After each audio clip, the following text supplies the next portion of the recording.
বোমা থাকার আশঙ্কায় বিমানের ঢাকা কাঠমান্ডু ফ্লাইট স্থগিত করা হয়েছে।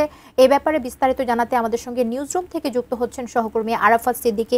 আরাফাত সিদ্দিকী, এ ব্যাপারে বিস্তারিত কি তথ্য জানতে পেরেছেন আপনি আমাদেরকে জানাবেন।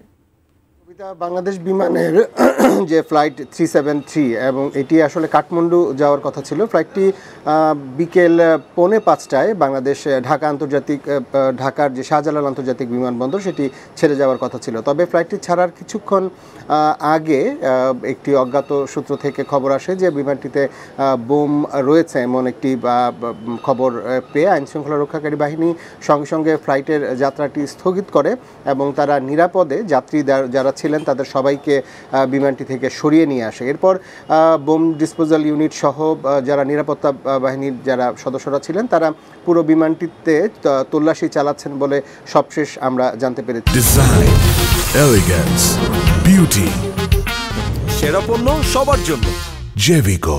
এর আগে বোম ডিসপোজাল ইউনিটকে মোতায়েন করা হয়েছে এবং এই ঘটনার পরপরই পুরো বিমানবন্দরে সর্বোচ্চ নিরাপত্তা ব্যবস্থা নেওয়া হয়েছে।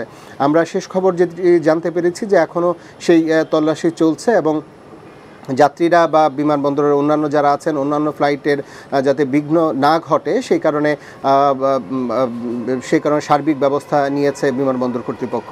তো এই ছিল আমাদের কাছে এখন পর্যন্ত সবশেষ খবর এবং পরবর্তীতে আসলেই কি কোনো বোম পাওয়া গেল কিনা সেই বিষয়টি হয়তো আরও বিস্তারিত আপনাদের কিছুক্ষণ পরে জানাতে পারবো।